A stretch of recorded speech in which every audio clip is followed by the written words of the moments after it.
What is going on, everybody? Welcome to another OSRS guide in 10 minutes or less. In this one, we are going to be covering the Runecrafting skill, and we have a lot to get through in 10 minutes, so let's get started. Starting out with the Runecrafting skill, there are a few quests that you might be interested in doing. The first one is going to be the Rune Mysteries quest. This one is actually not required to do Runecrafting, but it's for earlier levels on Iron Man accounts. Completing this quest does allow access to the Rune Essence Mine, where you can mine your own essence. Most Iron Men prefer to wait until later in the account, where large amounts of pure essence can be acquired from the Slayer skill or Zulrah. The Eyes of Glufrey, 6,000 XP for this one. The requirements of the Grand Tree quest, which you should get done early. 5 construction, 46 magic. The Ascent of Arceus, 500 XP for this one. You will need the Client of Karend and X Marks the Spot quest, level 12 Hunter, and 20% Arceus favor.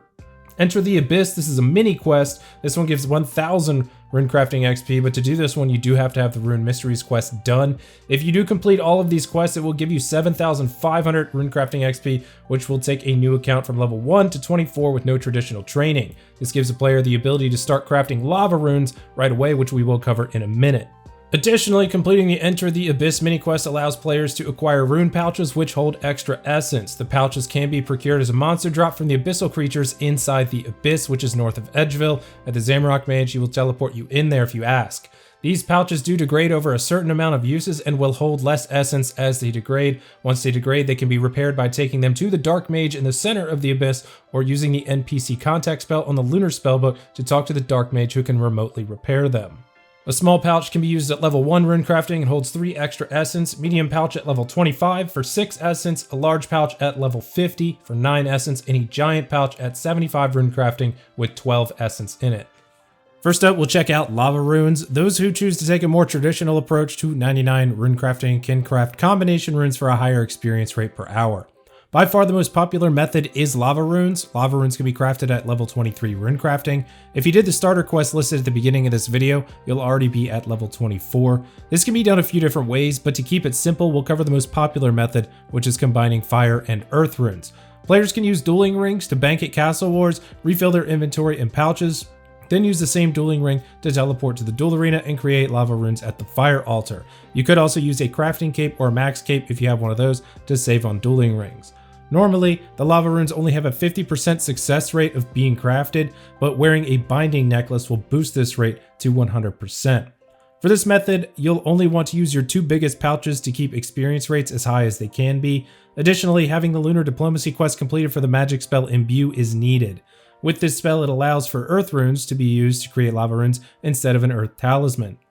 You'll also need to have a rune pouch with law, cosmic, and astral runes to save inventory space for more pure essence. When crafting the lava runes, the earth runes need to be used on the altar, not the pure essence. If using the pure essence on the altar, only normal fire runes will be produced. Since this is a more popular method, lava rune prices are low since there are so many of them circulating in the game, which causes a net loss by doing this method. But you can see between 60 and 70,000 experience per hour when paying a good amount of attention. For your lava rune gear and inventory setup, you'll need a fire tiara, and this will allow you to left click the altar to enter. In the cape, chest, legs, boots, and glove slot, you want weight reducing clothing such as graceful. I have a max cape, which subs in as the agility cape, which completes the graceful set. I have a mist battle staff and tome of fire, and the combination of all the runes that this provides will allow me to cast all the lunar spells such as magic imbue and NPC contact that I need to.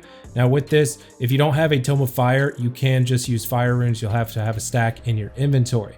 Dueling ring to get to the duel arena. As for me, I'll be using the crafting guild teleport with my max cape. Over in the inventory, my 2 biggest pouches, the giant and the large. I have earth runes, pure essence, and in my rune pouch, I have cosmics, astrals, and law runes. The cosmics and astrals are for the NPC contact spell, as well as magic imbue, and the law runes you can put in there just as an emergency teleport out if you don't have anything else.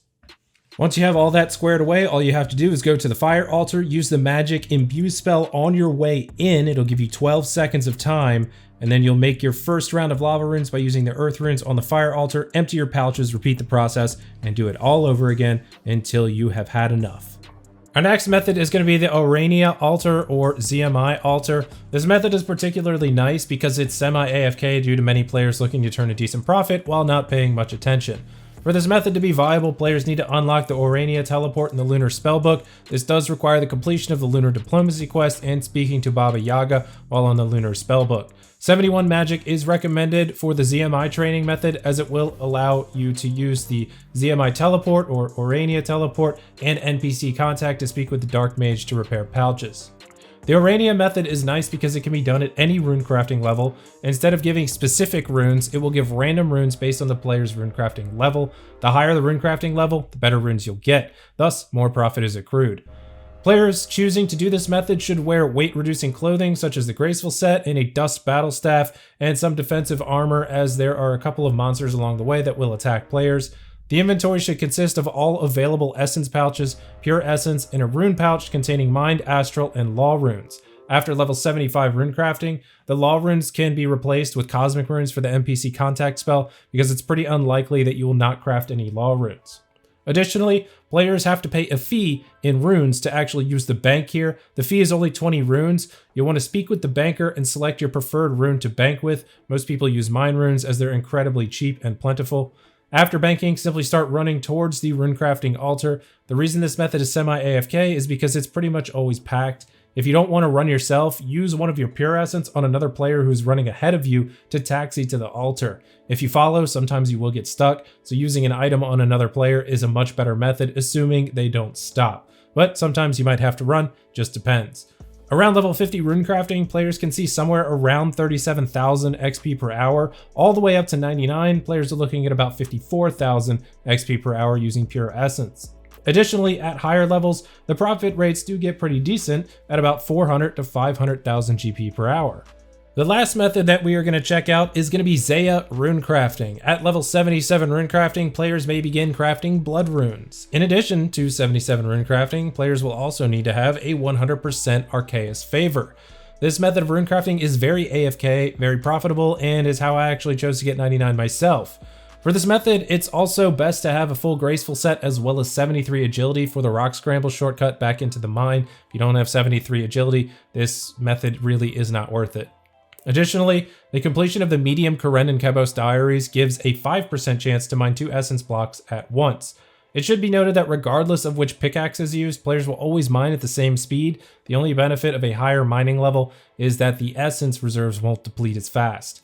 So if you have all the suggested stats and activities that I just mentioned, you want to begin by teleporting to the fairy ring CIS and heading east until you reach the shortcut. Climb down into the mine and get to work. You'll need a chisel and a pickaxe to break off pieces of the essence pile. Mine yourself a full inventory of dense essence blocks and then head back out as if you were returning to the fairy ring. Stop at the dark altar on your way and use the essence blocks on it to create dark essence blocks.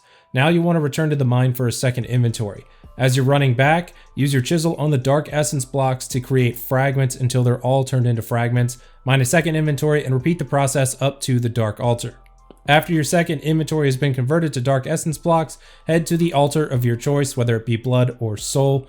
Once you get there, you will convert your fragments into runes. You cannot chisel your second inventory on the way because there is a pile limit, which is 108 fragments. So once you create your first set of runes, chisel out all the rest of your blocks and create the second set, head back to the mine and repeat the process over as many times as needed. You might be wondering why I didn't mention Day Alt Essence in this video, but that is because it is untradeable, so you have to mine it yourself and then go runecraft it. It's good for getting more mining XP, but not good for the runecrafting XP itself. So that is why I didn't include that in this video. But that is going to do it for this one, guys. I hope that one of these 3 runecrafting methods can help you out in the long run. If you like this video, please give a thumbs up down below. And if you haven't done so yet, tap that subscribe button on your way out. I will see you on the next one. Take it easy, everybody.